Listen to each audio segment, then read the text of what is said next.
أن أكون عالما فالعلم ميراث النبي. بالعلم بل بالأدب تنال أعلى الرتب. فعش حياة العلماء وقرأ صنوف الكتب ودم على تواضع لا تفتخر بالنسب. كفاك أن تخرج من دنيا. آج اس کے بعد کی ایک دوسری حدیث، روزے کی قدر و قیمت اور اس کا صلہ. یہ حضرت مولانا منظور نعمانی رحمۃ اللہ علیہ نے معارف الحدیث میں یہ عنوان لگایا ہے حدیث پر، روزے کی قدر و قیمت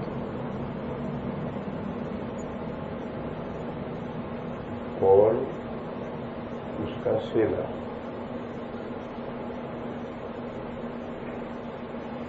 دونوں ایک ہی ہیں، عطف تفصیلی. جو قدر و قیمت ہے وہی صلہ ہے. اس حدیث کو شروع کرنے سے پہلے ایک تقسیم ہے وہ سمجھنی چاہیے. قرآن اور حدیث یہ تقسیم تو سبھی جانتے ہیں. قرآن بھی وحی جلی ہے، حدیثیں بھی وحی جلی ہیں. جلی کا مطلب روشن، واضح. وہ وحی جس کا وحی ہونا اور و فکر پر موقوف نہیں، ادنا معمولی غور کرنے سے بھی سمجھ میں آ جائے گا کہ یہ وحی ہے. قرآن بھی اور حدیث وحی جلی کہتے ہیں. پھر قرآن وحی مطلوع ہے اور حدیث وحی غیر مطلوع. قرآن وہ وحی ہے جس کو نمازوں میں پڑھنے کا حکم ہے، اور وہ وحی نماز میں پڑھو گے تو وہی نماز ہوگی ورنہ نہیں ہوگی.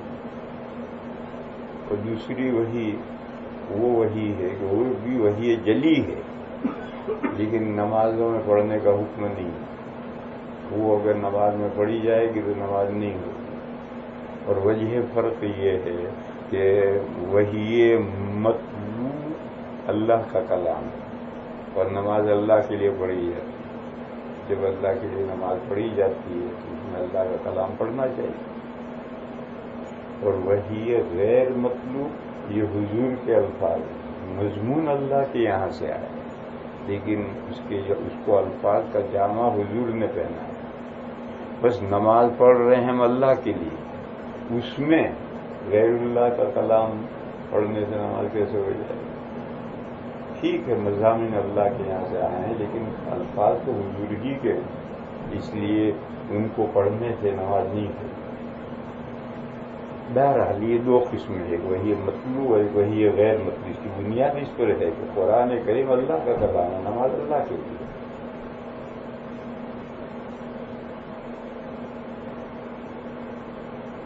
یہ جو حدیث ہے وہی غیر مطلوع ہے، اس کی پھر دو قسمیں ہیں.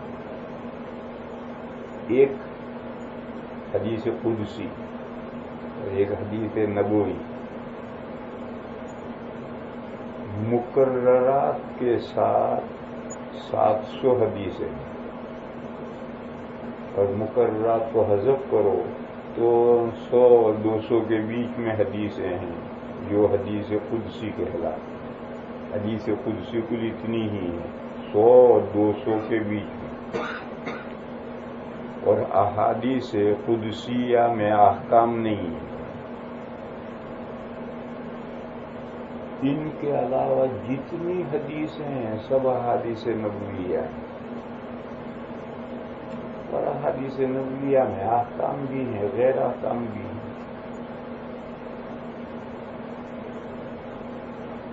حدیث قدسی اور حدیث نبوی میں فرق یہ ہے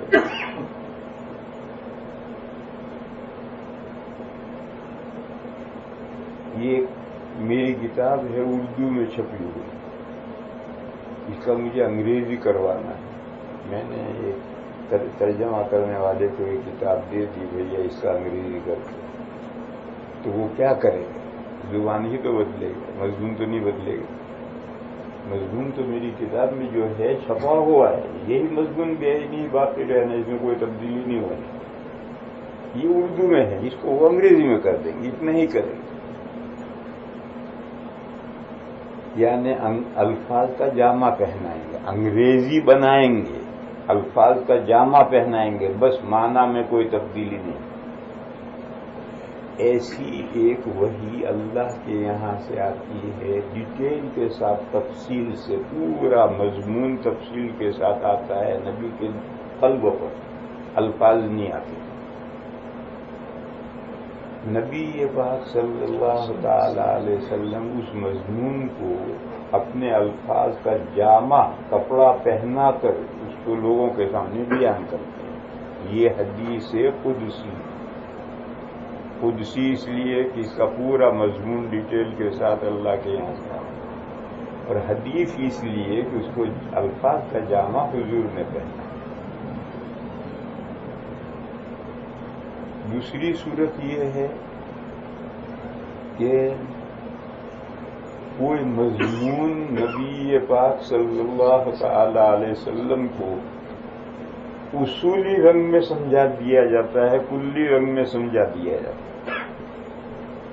پھر جب جب موقع آتا ہے تو اس کو پھیلاتے بھی حضور ہیں اور الفاظ کا جامع بھی حضور پہناتے ہیں اور بیان فرماتے ہیں. یہ احادیث نبوی ہے.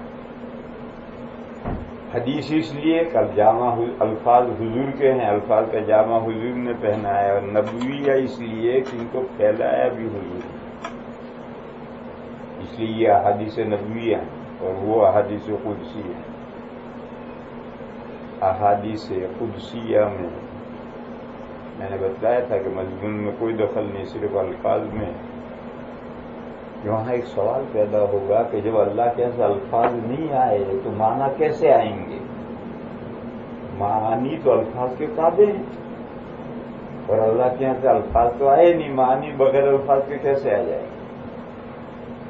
تو اس کا جواب ہر آدمی سمجھ سکتا ہے کہ ٹھیک ہے یہ بات کہ معنی الفاظ کے تابع ہوتے ہیں، لیکن دل میں جب بات آتی ہے تو الفاظ کے بغیر بھی آتی ہے.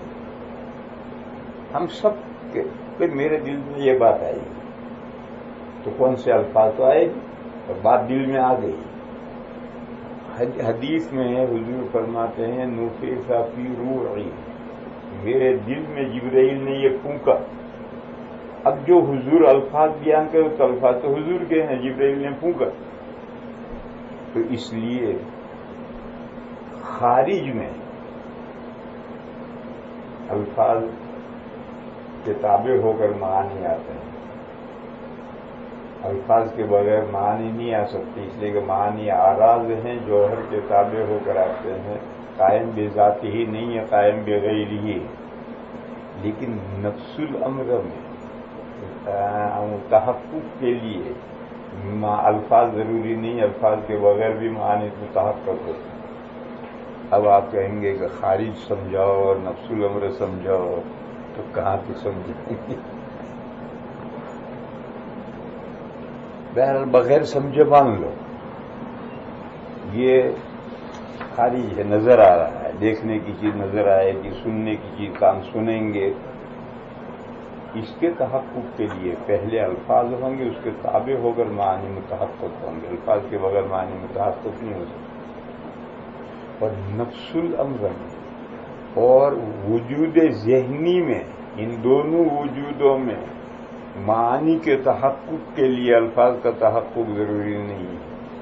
ہم سب کہتے تھے میرے دل میں تو بات یوں آ رہی ہے، اور وہ اللہ کی طرف سے ڈالی گئی ہے، اور الفاظ نہیں آئے، الفاظ تو بولے گا. تو وجود نفس الامری اور وجود ذہنی، وجود نفس الامری وہ ہے جو اعتبار معتبر کے تابع نہیں ہے، اور وجود ذہنی جو ذہن میں بات لائے گا وہی اس کا وجود ہوگا. دوسرا ذہن میں نہیں لائے گا تو وجود نہیں ہو. اور وجود نفس الامری ذہن کے اعتبار معتبر کے تابع نہیں ہوتا. یہ سب پتہ نہیں کیا کہاں کی باتیں ہیں اور کیا باتیں ہیں. یہ کوئی سمجھ میں نہ آنے والی باتیں. اب سمجھ میں آنے والی بات سمجھو. پرانے زمانے میں پریش جب نہیں تھے تو کاتب کتابیں بھی لکھتے تھے، قرآن بھی لکھتے تھے. اور کاتبوں کے بارے میں یہ ہے کہ وہ اصل مسودے میں، اصل کتاب میں کچھ نہ کچھ تبدیلی کرے. بے عینی ہی نقل نہیں کر سکتا، موت آتی اسے. اس میں بعض کاتب بڑے ماہر ہوتے ہیں تبدیلی کرنے میں، بعض تھوڑی زیادہ تبدیلی کرتے ہیں. ایک آدمی قرآن شریف لے کر ایک کاتب کے پاس گیا کہ بھیا یہ قرآن کا نسخہ تیار کر کے مجھے دے. بول کتنے پیسے لے گا؟ اس نے بتلایا. تو اس نے معاملہ طے کر لیا اور یہ کہا کہ دیکھ قرآن شریف میں ہے، اس میں کوئی گڑبڑ مت کرنا. اس نے کہا توبہ توبہ توبہ، قرآن شریف میں کیا گڑبڑ کر سکتا ہے؟ خیر ہفتے کا وعدہ کیا، ہفتے کے بعد قرآن لینے گیا، پیسے دیے، نسخہ دیا، کچھ گڑبڑ تو نہیں کی. اس نے کہا بالکل نہیں، توبہ توبہ، قرآن میں کیا گڑبڑ کر سکتا. ایک ذرا سا کام کیا. کیا کام کیا؟ کہنے لگے میں لکھتا تھا تب قرآن میں کہیں شیطان آ رہا ہے، کہیں فرعون آ رہا ہے، کہیں حامان آ رہا ہے، کہیں شداد آ رہا ہے، کہیں ابوالہب آ رہا ہے. میں نے کہا لا حول ولا قوت، ان خبیثوں کے نام قرآن میں. تو میں نے سب جگہ تیرے ابا کے اور تیرے دادا کے نام لکھ دیے.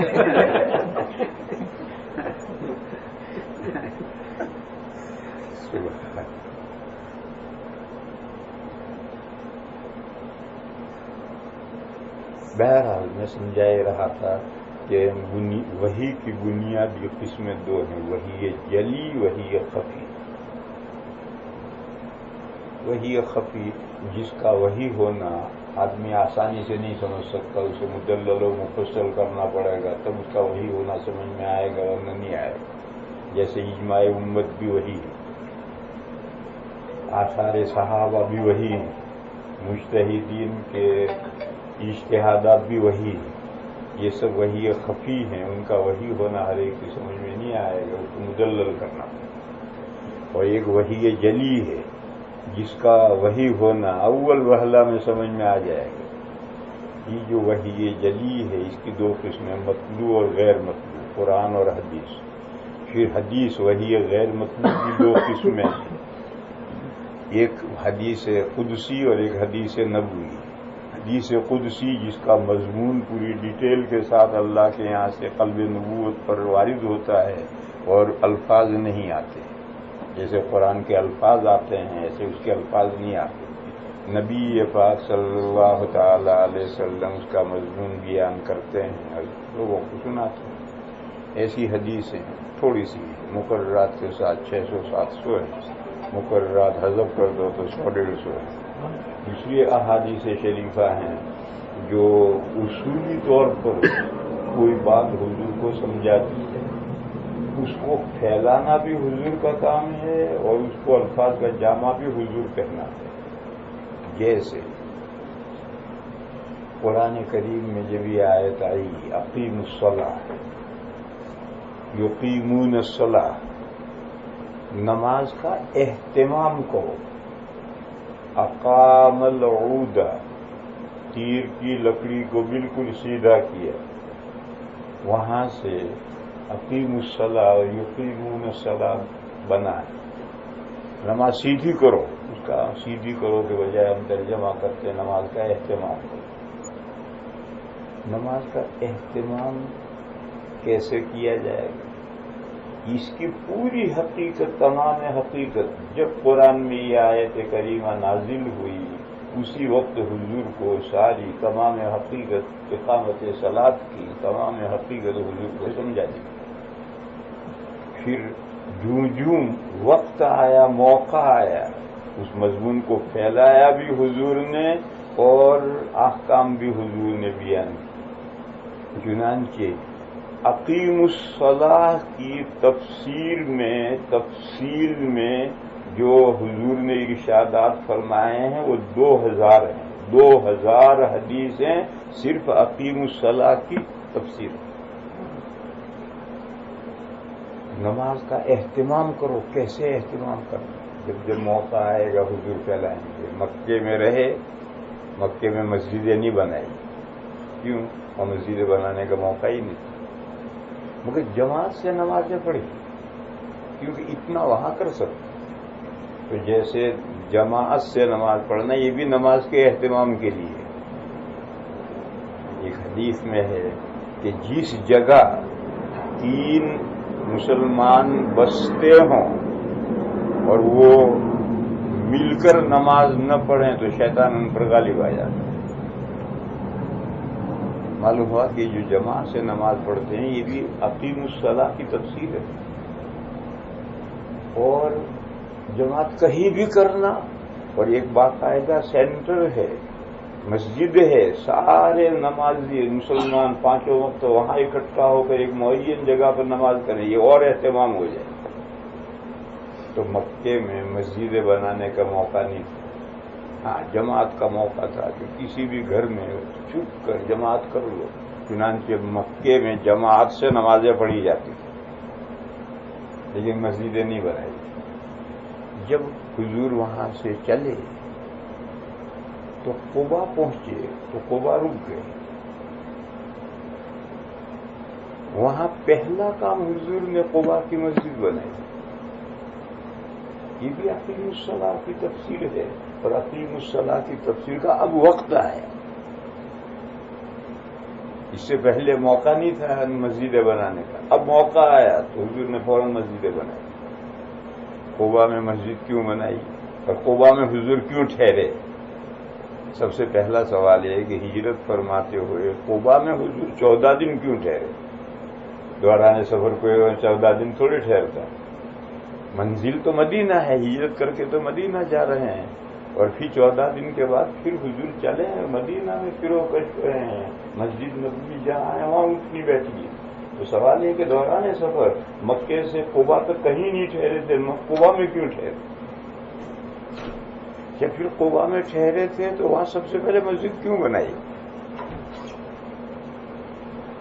اس کو سمجھنا چاہیے. حالات اس زمانے کے جو حالات ہیں اس کے ہجرت کا سلسلہ مکے سے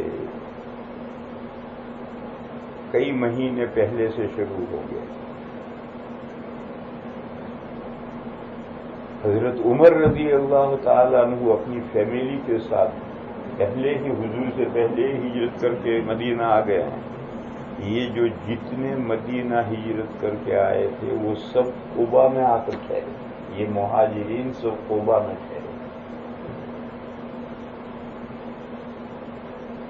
اب سب سے بڑا مہاجر آ رہا ہے تو وہ جو مہاجرین قبا میں ٹھہرے ہیں ان کی دلداری کے لیے حضور وہاں ٹھہر گئے ہیں. اور مسجد وہاں ہے نہیں. جماعت سے نماز تو پڑھتے ہوں گے. مکے میں جب جماعت سے نماز پڑھتے تھے تو وہاں بھی پڑھتے ہوں گے لیکن مسجد ابھی تک نہیں بنائی ہو. یہ حضور نے آتے ہی مسجد کی بنیاد رکھی. تو ٹھہرنا تو ہے مہاجرین کی دلداری کے لیے. سارے مہاجرین جتنے آئے تھے سب وہیں قبا میں ٹھہرے ہوئے تھے. وہاں ایک قبیلہ تھا جو دعوت کرے گا اسے وہیں تو ٹھہرے گی جماعت آ کر. جماعت اس محلے میں مسجد میں ٹھہرتی جا دعوت ملے، کھانا نہ پکانا پڑے. تو یہاں دعوت ملی تھی مہاجرین کو. یہاں کا پورا گاؤں مسلمان ہو گیا تھا اور انہوں نے خوش آمدید کہا تھا تو سارے مہاجرین یہاں ٹھہرے ہوئے. اب مہاجرین جب سب یہاں ٹھہرے ہیں تو حضور بھی یہاں ٹھہریں گے ان کی دلداری کے لیے چند دن کے لیے. مسجد بنائی. تو جب مسجد بنانے کا موقع آیا تو اقیم الصلاۃ کی تفسیر حضور نے فرما کر یہ بنایا. پھر موقع آیا کہ اب لوگوں کو نماز کے لیے کیسے اکٹھا کیا جائے. تو مشورے ہوئے، لمبی چوڑی تفصیلات ہیں. پھر اللہ نے اذان دکھائی. یہ بھی اقیم الصلاۃ کی تفسیر ہے. اذانیں دیں گے تبھی تو سب لوگ آئیں گے اور جماعت سے نماز پڑھیں گے. بہرحال اقیم الصلاۃ جب نازل ہوا قرآن میں تو اس کی تمام حقیقت اللہ نے ساری حضور کو سمجھا دی، اور موقع موقع سے حضور اس کی تفصیلات بیان کرتے چلے گئے۔ نماز میں کتنے فرائض ہیں، نماز میں کتنے واجبات ہیں، نماز میں کیا کیا چیزیں سنت ہیں، کیا مستحبات ہیں، کیا آداب ہیں، کیا مکروہات ہیں، کیا حرام ہیں، یہ سب اقیم الصلاۃ کی شرح ہے۔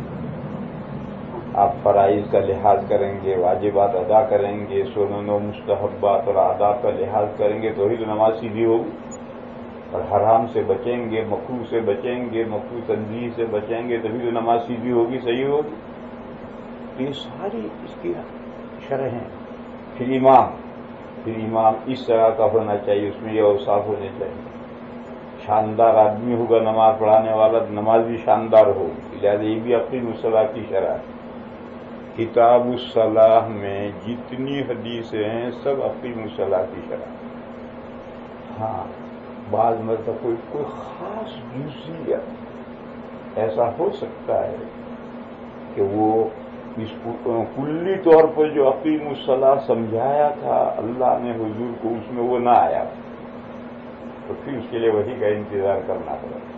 باقی ہر مسئلے کے لیے اپ ڈاؤن جبرائیل نہیں کرتے، آئے گئے نہیں۔ انبیاء کرام انسانوں میں سب سے زیادہ ذہین ہوتے ہیں، ان سے بڑا کوئی ذہین نہیں ہو سکتا، اور نبیوں میں آقا دو جہاں، ان کا تو مقام ہی کچھ اور ہے۔ تو کیا ان کو ایک ایک جزئی یا مسئلہ بتلانے کے لیے جبرائیل بار بار آئیں گے جائیں گے؟ ایسا اپ ڈاؤن نہیں کرتے، بلکہ جب آیت اقیم الصلاۃ نازل ہوئی اس کی پوری حقیقت حضور کو سمجھا دیا، حضور خود ہی اس کو پھیلاتے ہیں۔ ہاں کوئی جزئیہ ایسا ہو سکتا ہے کہ وہ اس کے تحت میں نہیں آئے۔ ایک مرتبہ کسی نے سوال کیا کہ افضل بقاع،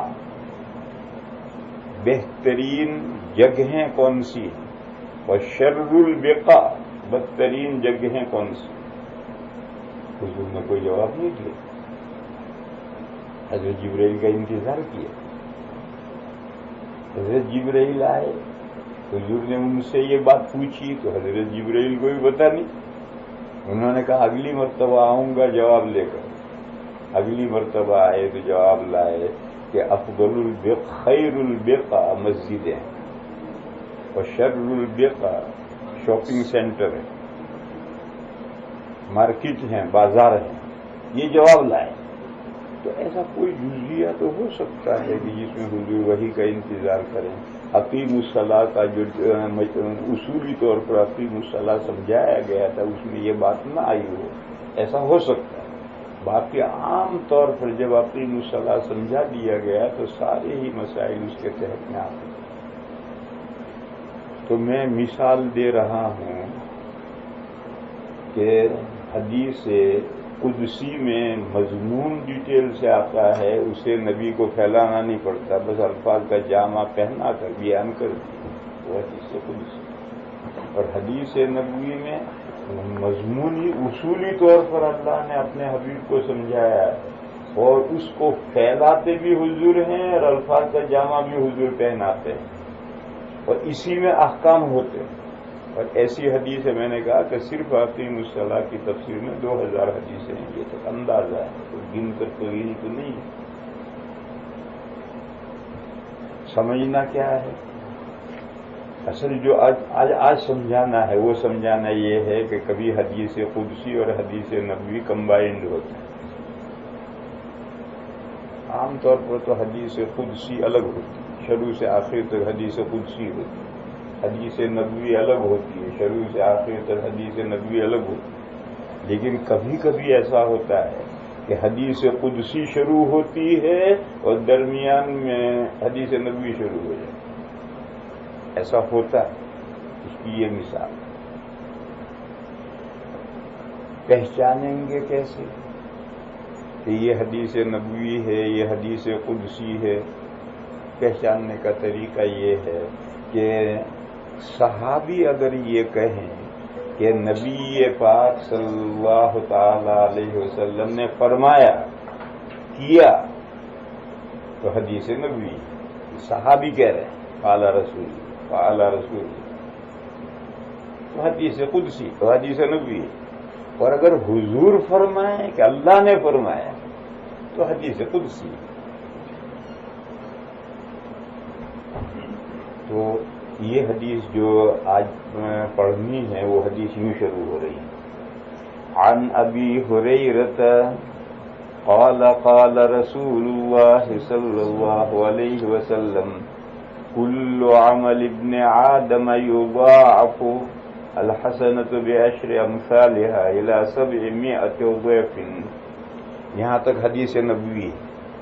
حضرت ابو ہریرہ فرماتے ہیں کہ نبی پاک صلی اللہ تعالی علیہ وسلم نے نیکیوں کا ضابطہ یہ بیان کیا کہ کوئی بھی نیک کام کرو تو اس کا مینیمم ثواب 10 گنا ہے اور میکسیمم 700 گنا ہے.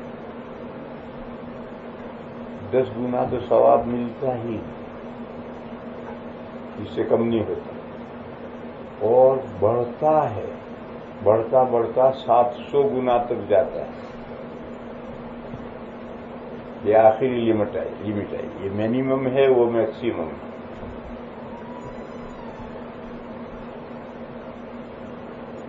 مگر اس سے روزہ مستثنا ہے. روزے کا بھی مینیمم تو وہی 10 گنا ہے، لیکن اس کا میکسیمم نہیں. اور یہ مضمون حضور پاک صلی اللہ تعالی علیہ وسلم نے اللہ سے روایت کی ہے. قال اللہ تعالی الا الصوم. اللہ فرماتے ہیں کہ یہ جو آپ نے حضور نے ضابطہ بیان کیا، یہ ضابطہ حضور نے قرآن ہی سے مستنبط کیا، اپنی طرف سے نہیں بیان کیا تھا. نبی اپنی طرف سے کوئی بیان کرتا ہی نہیں. یہ جو قرآن سے مستنبط کر کے حضور نے ضابطہ بیان کیا، اس سے روزے کا ایکسپشن الا الصوم. کیوں؟ فَإِنَّهُ لِي وَأَنَا أَجْزِي بِهِ. فَإِنَّهُ لِي، روزے دار نے روزہ میرے لیے رکھا ہے،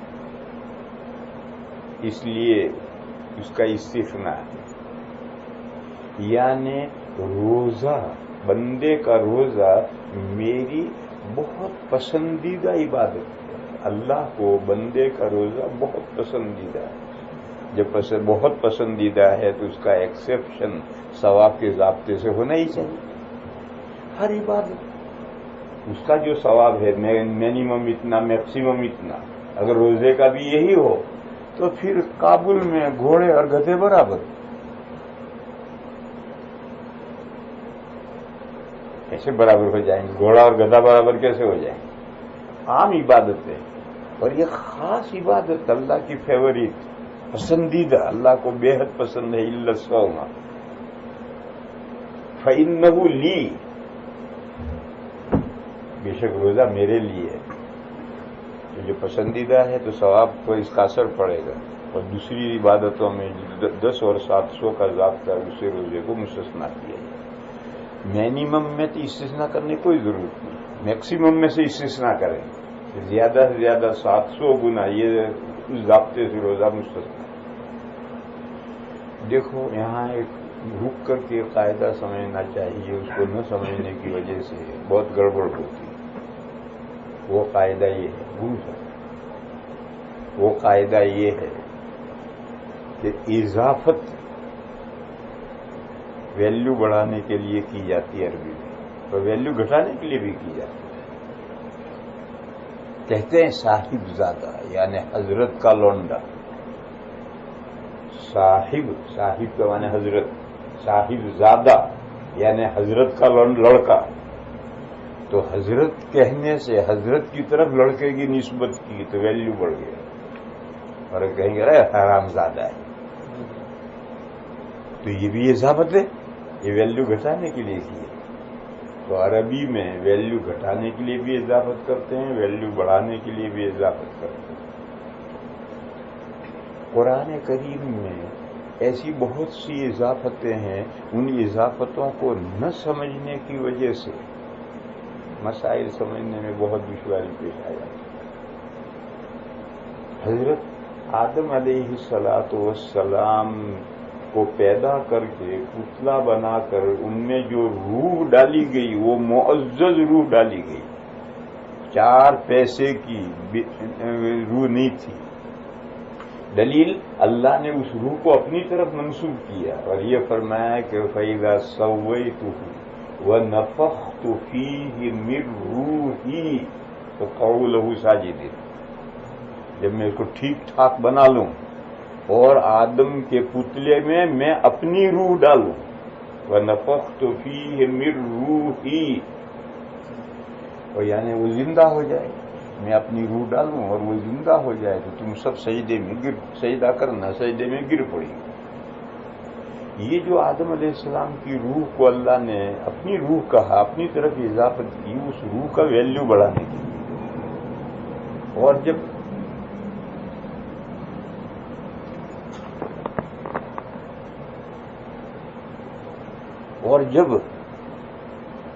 جد امجد ہمارے ان کی روح کا ویلیو بڑھ گیا تو سارے انسانوں کی روح کا ویلیو بڑھ جائے گا۔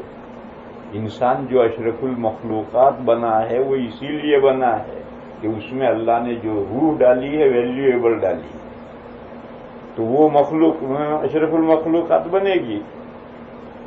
ہاں، ثم رددناہ اسفل سافلین بھی ہوتا ہے، کوئی عارض پیش آئے، کوئی عارض پیش آئے تو سیدھا جائے، سیدھا نہیں جائے۔ کدو کی بیل اگر آگے کوئی عارض پیش نہ آئے تو چڑھتی چڑھی جائے گی، اور اگر آگے عارض پیش آ رہا تو پہلے سے موڑ کر یوں ٹیڑھی ہو کر جائے گی۔ کوئی بھی درخت ہو، کھجور کا، انار کا، کوئی عارض نہیں سیدھا جائے گا، اگر کوئی عارض آتا تو موڑ کر کے یوں جائے گا، ٹیڑھا ہو کر جائے گا۔ تو کوئی عارض اگر پیش نہ آئے تو انسان اشرف المخلوقات، اور عارض پیش آئے تو ثم رددناہ اسفل سافلین، نیچلوں سے بھی نیچے چلا جائے گا، ڈاؤن جائے گا اتنا کہ کوئی مخلوق اتنی گری ہوئی نہیں ہے، اتنا ڈاؤن جائے گا۔ عارض نہ پیش آئے وہ اشرف المخلوقات ہے۔ کیوں؟ انسان کے جو جد امجد ہیں ان میں جو اللہ نے روح ڈالی ہے، اس روح کو اللہ نے اپنی طرف منسوب کیا ہے، اس کا ویلیو بڑھانے کے۔ اب حضرت عیسیٰ علیہ السلام میں جو اللہ نے روح ڈالی تھی، اس روح کو بھی اللہ نے اپنی طرف اضافت کی ہے۔ روح منہ، حضرت عیسیٰ علیہ السلام حضرت مریم کے پیٹ میں جو حضرت عیسیٰ علیہ السلام کی تخلیق ہوئی تو قرآن نے کہا کہ وہ اللہ کی روح تھی، روح منہ، اللہ کی روح تھی۔ یہ اللہ کی روح، یہ بھی اضافت اس کا ویلیو بڑھانے کے لیے اور یہ بتلانے کے لیے ہے کہ عام طریقے سے ہٹ کر حضرت عیسیٰ علیہ السلام کی حیات ہوئی، وجود ہوئی۔ عجوبہ، خرق عادت جس کو عربی میں کہتے ہیں، معجزہ کو جس کو خرق عادت کہتے ہیں، تو وہ جو خرق عادت ہوتا، ہر خرق عادت اللہ کی طرف سے ظاہر ہوتا ہے، اس کی اضافت اللہ کی طرف سے۔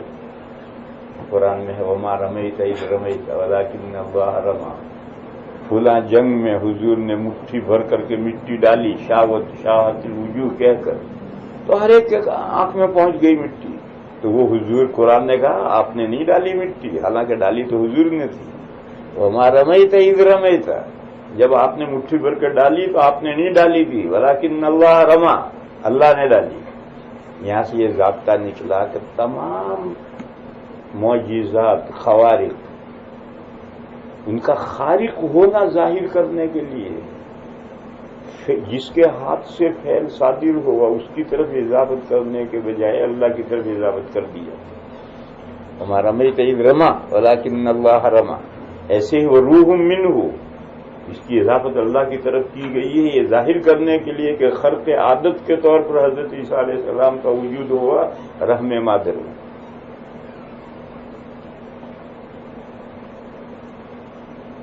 ایسی اور بھی مثالیں خدا یہ آدم علیہ السلام کے بارے میں ہے، ما منعک ان تسجد لما خلقت بیدی، جس کو میں نے اپنے دونوں ہاتھوں سے جس مخلوق کو پیدا کیا۔ تو کوئی اللہ میں بسولہ اور سینی لے کر گھر میں تھوڑے بیٹھے تھے، اللہ کے اپنے دونوں ہاتھ سے پیدا کرنا یہ اضافت ہے اس جسم کے قابل. ایک تو روح ہے، ایک جسم ہے. آدم علیہ السلام میں دونوں چیزیں قابل قدر ہے. ان کا جسم بھی قابل قدر ہے، ان کی روح بھی قابل قدر ہے. روح کو بھی اللہ نے اپنی طرف اضافت کی اور جسم کو بھی یہ کہا کہ میں نے اپنے دونوں ہاتھوں سے اس جسم کو بنایا. بہرحال میں سمجھا یہ رہا تھا کہ عربی میں اضافت تشریف کے لیے ہوتی ہے. بیت اللہ کو جو بیت اللہ کہتے ہیں اللہ کا گھر، وہاں کوئی اللہ تھوڑے رہتے ہیں. بیت اللہ شریف میں کوئی اللہ تھوڑے رہتے ہیں. اور بیت اللہ کو رہنے یہ اپنی ساری دنیا میں جو مسجدیں ہوتی ہیں ان کو آپ اللہ کے گھر کہتے ہیں. تو کیوں کہتے ہیں گھر؟ ان کی عزت بڑھانے کے لیے، تشریف کے لیے، حیثیت اونچی کرنے کے لیے. عام گھروں سے مسجد کی حیثیت بڑی ہوئی. تو اللہ نے روزے کی حیثیت بڑھانے کے لیے کہا ہے اِلَّا الصَّوْمَ فَإِنَّهُ لِي. صرف اتنا ہی جملہ. روزہ مستثنا ہے اس ضابطے سے. کیوں؟ روزہ بس بے شک روزہ میرے لیے ہے. بے شک روزہ میرے لیے ہے، یعنی مجھے بندے کی عبادت، روزے کی عبادت بے حد پسند ہے. جب یہ بات ہے، یہ عبادت اللہ کو بے حد پسند ہے، تو اس کا صلہ کون دے گا؟ جسے پسند ہے وہی دے گا. فرشتے کیسے صلہ لکھیں گے؟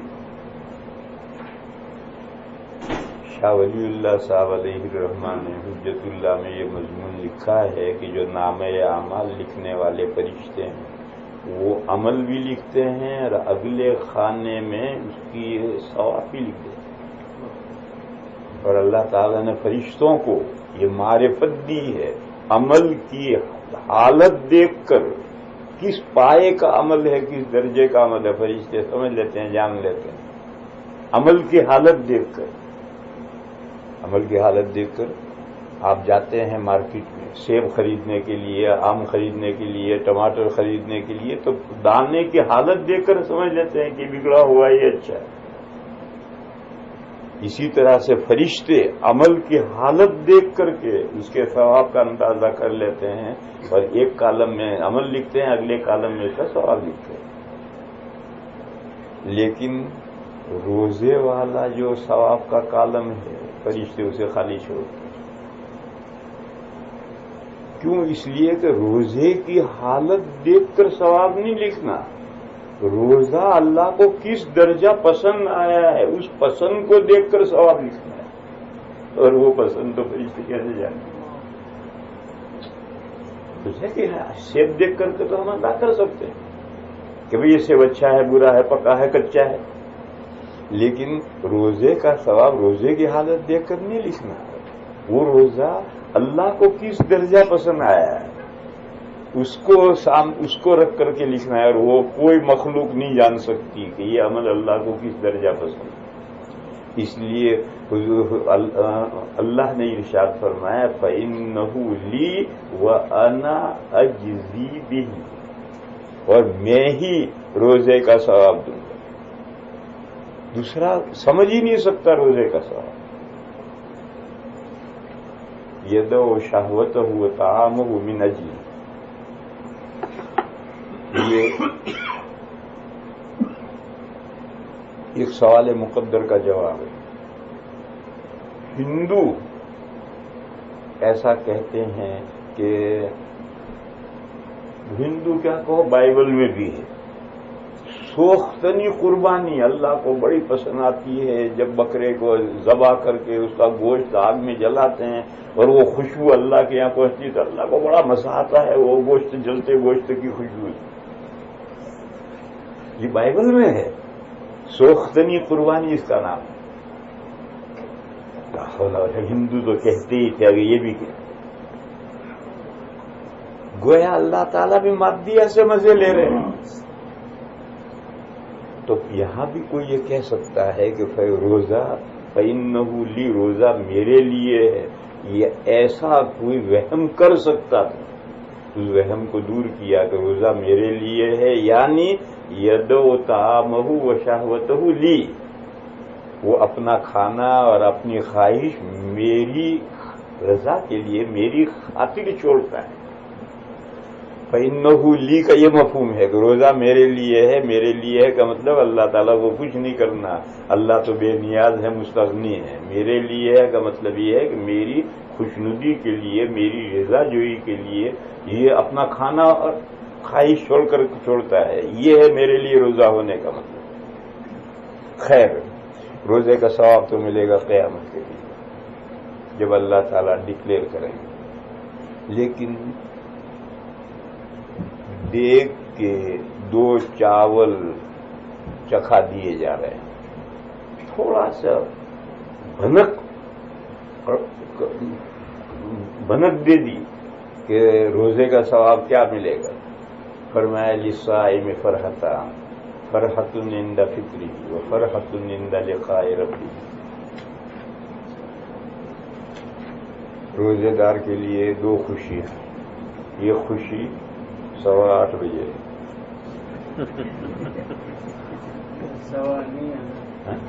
7:30 بجے خوشی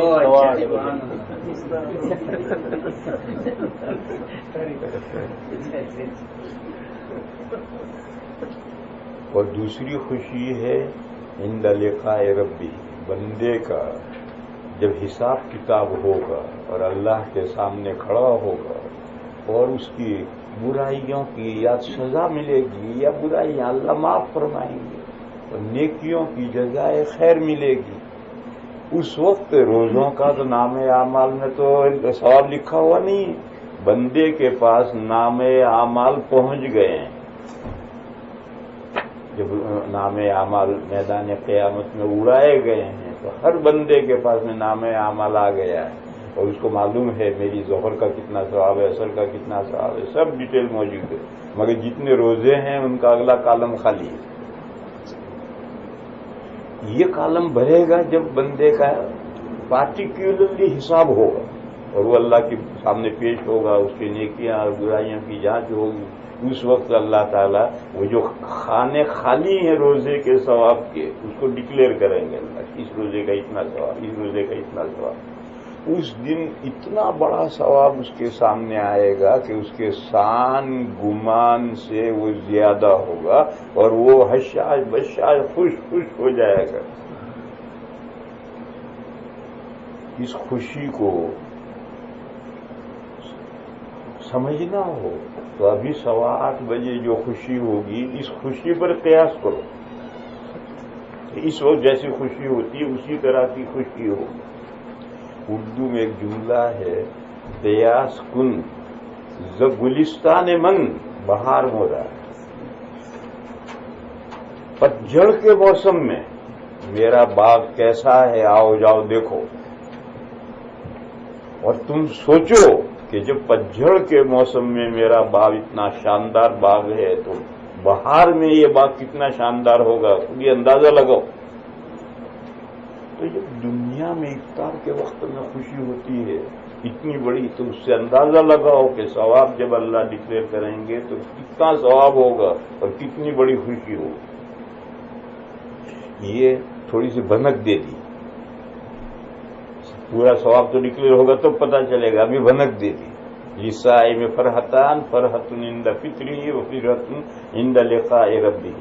دوسری بات، وَلَخَلُوفُ فَمِ الصَّائِمِ أَطْيَبُ عِندَ اللَّهِ مِن رِيحِ الْمِسْكِ. مشک کی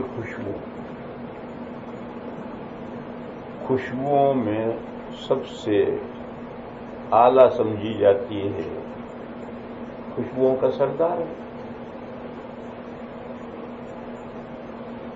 روزے دار جب روزہ رکھتا ہے اور دوپہر تک معدے میں جو سحری میں اس نے کھایا تھا وہ ہضم ہو کر کے آگے آنتوں میں چلا جاتا ہے اور اب معدے میں کچھ نہیں رہا، ایمٹی. جو کچھ جاتا ہے معدے میں پہنچتا ہے اور معدے میں وہ گھومتا ہے اور معدہ جو اندر سے تولیے کی طرح سے روحیں ہیں اس کی، ان روحوں سے کھانا جب ٹکراتا ہے تو پیستا ہے اور ریزے ریزے ہوتے ہیں اور خشک ہے تو آدمی کو پیاس لگتی ہے، پانی مانگتا ہے، پانی جاتا ہے اس میں لگ کر وہ غذا گھومتی ہے، اور وہ تولیے جیسے ریشے ہیں ان ریشوں میں سے ہو کر وہ غذا چلتی ہے تو وہ ہضم ہوتی ہے اور اس کے 3 حصے بن جاتے ہیں۔ ایک حصہ آنتوں میں چلا جاتا ہے جو فضلہ بن کر کے نکل جاتا ہے، ایک حصہ اس کا جگر میں چلا جاتا ہے، اور وہ ایسا حصہ ہوتا ہے جیسے چاول پکا کر کے اوپر سے پکنے کے بعد پانی نکال دیتے ہیں تو پیک ہوتی ہے پتلی پتلی، ایسا فضلہ تو گیا ہاتھوں میں اور وہ چلا گیا جگر میں، جگر پھر اسے پکاتا ہے، اس کے 3 حصے بناتا ہے۔ بلغم وہ سارے جسم میں کھال کے نیچے پھیل جاتا ہے، اور وہ بلغم اور خون مل کر کے گوشت بدلے ما یتحلل، جو گوشت ختم ہوا اس کی جگہ پر نیا نیا گوشت بنتا رہتا ہے تو بلغم بناتا ہے۔ دوسرا پت الگ کرتا ہے، اور جو پت الگ کرتا ہے وہ پھر جاتا ہے پیچھے ہضم میں جاتا ہے، اور ہضم میں جا کر ملتا ہے، اور خون الگ بناتا ہے، پھر خون دل میں پہنچتا ہے، اور دل خون کو پھر 3 حصوں میں الگ الگ بانٹتا ہے۔ جو نکما 3rd کلاس خون ہوتا ہے وہ رگوں میں رننگ کرتا ہے، اور جو 2nd کلاس کا خون ہے وہ گوشت بننے کے لیے کھال کے نیچے پھیل جاتا ہے، اور بلغم اور خون مل کر کے گوشت بنتا رہتا ہے۔ جو اعلیٰ درجے کا خون ہے وہ مادے منویہ بننے کے لیے الگ کر لیا جاتا ہے۔ اس لیے بڑھاپے میں جب قوت کمزور ہو جاتی ہے، خون کم بنتا ہے تو مادے میں شہوت آہستہ آہستہ آدمی کی ختم ہو جاتی ہے۔ یہ جو 3rd کلاس خون ہے جو بدن میں رننگ کرتا ہے وہ 1 منٹ میں 8 مرتبہ دل میں واپس آتا ہے۔ کیا ہوا؟ مچھر کہاں سے ہے؟ وہ خون پورے جسم میں گھوم کر کے دل میں واپس آتا ہے، 1 منٹ میں 8 مرتبہ آتا ہے، اور دل اس کو پھیپھڑے کو سپلائی کرتا ہے، اور پھیپھڑا اس میں سے کاربائڈ سانس کے ذریعے سے باہر ڈال دیتا ہے، اور آکسیجن باہر سے سانس کے ذریعے سے لے کر خون میں شامل کرتا ہے، اور شامل کر کے دل کو واپس کرتا ہے، پھر دل اس کی پمپنگ کرتا ہے سارے جسم میں۔ 1 منٹ میں 8 مرتبہ پورے جسم کے اندر خون بدل جاتا ہے۔ ڈائبٹیز میں کرتے ہیں ڈائلس، تو ڈائلس ہفتے میں 3 مرتبہ 2 مرتبہ کہتے ہیں، یہ 1 منٹ میں 8 مرتبہ ڈائلس ہوتا ہے۔ انسان کے جسم میں خون کا ڈائلس ہوتا ہے، اس میں سے کاربن نکل کر باہر جاتا ہے اور آکسیجن اندر آتا ہے۔ پتہ نہیں کہاں چلے گئے۔ ہاں، تو میں کہہ رہا تھا کہ دوپہر کو معدہ خالی ہو،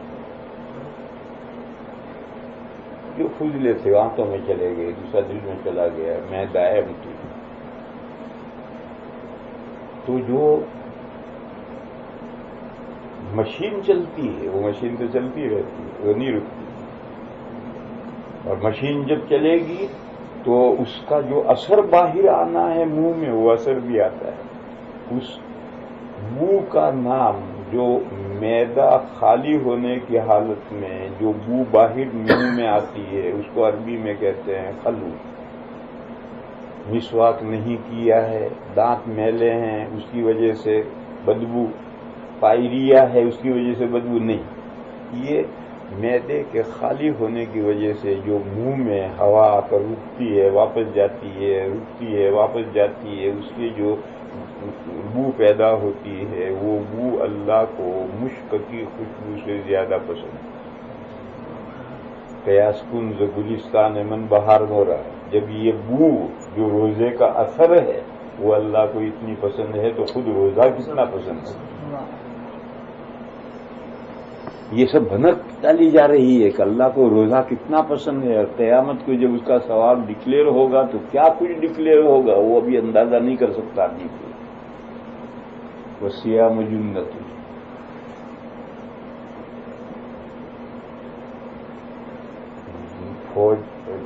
روزہ ڈھال ہے.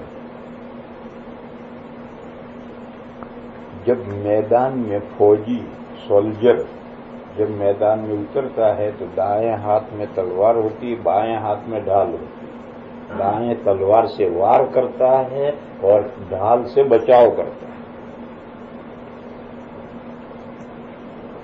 روزے کی کیا حیثیت، کیا پوزیشن ہے؟ یہ تلوار ہے یا ڈھال ہے؟ روزے کے ذریعے سے آپ وار کریں گے یا بچاؤ کریں گے؟ دونوں میں سے کوئی ایک حیثیت متعین کرنی ہے اس کی. دیکھو نماز کے ذریعے سے آدمی وار کرتا ہے. اللہ اکبر اللہ اکبر، دشمن پاتا پاتا بھاگا، یہ وار کیا تو بھاگا. اذان سنتے ہی جو بھاگتا ہے تو اسی لیے بھاگتا ہے. نمازوں سے آدمی کے اندر دیدار خداوندی کی ایبلٹی پیدا ہوتی ہے، تو اپنے اندر پاور، طاقت پیدا ہوتی ہے. لیکن روزے کا مقام دفاعی. روزہ ڈھال ہے، دشمن کے حملے سے بچاتا ہے. دشمن دو ہیں. بڑا دشمن، ان اعداء عدوک، تیرے دشمنوں میں سب سے بڑا دشمن انسان کا نفس ہے، جو اس کے دونوں پہلوؤں کے بیچ میں ہے. سب سے بڑا دشمن جو انسان کا نفس ہے، اس سے روزہ بچاتا ہے. چھوٹا دشمن ہے شیطان. شیطان چھوٹا دشمن ہے. چھوٹا کیوں ہے؟ وہ اوپن دشمن ہے، اس کی دشمنی واضح ہے، اس لیے وہ چھوٹا ہے. اور نفس کی دشمنی ہیڈن ہے، پتہ نہیں چلتا، اور وہ نفس پھنسا دیتا آدمی. تو ظاہر اور خفی ہونے کے اعتبار سے نفس کی دشمنی سخت ہے اور شیطان کی دشمنی ہلکی. کہتے ہیں مارے آستین، وہ سانپ آ رہا، کوئی خطرہ نہیں، آ جا، ہم بیلا لے کر کھڑے ہیں، لاٹھ لے کر کھڑے ہیں، تیرا سر پوچھے لیں گے. لیکن آستین میں سانپ ہے، اس کو کیا کر لو؟ تو نفس آستین کا سانپ ہے، شیطان اوپن دشمن ہے. اس لیے حضور نے فرمایا کہ یہ روزہ ڈھال ہے، دونوں دشمنوں سے بچاتا ہے. شیطان کے حملوں سے بھی بچاتا ہے، نفس کے حملوں سے بھی بچاتا ہے. دفاعی پاور پیدا کرتا ہے انسان کے اندر. ہاتھ میں دائیں ہاتھ میں تلوار، اسے حملہ کرے گا، اور بائیں ہاتھ میں ڈھال اسے بچاؤ کرے گا. تو روزہ بچاؤ کرتا ہے، دفاعی طاقت پیدا کرتا ہے دشمن سے حفاظت کے لیے. اس کے بعد حضور نے فرمایا وَإِذَا كَانَ يَوْمُ صَوْمِ أَحَدِكُمْ فَلَا يَرْفُثْ وَلَا يَسْخَبْ فَإِنْ صَابَهُ أَحَدٌ أَوْ قَاتَلَهُ فَقُلْ إِنِّي امْرُؤٌ صَائِمٌ.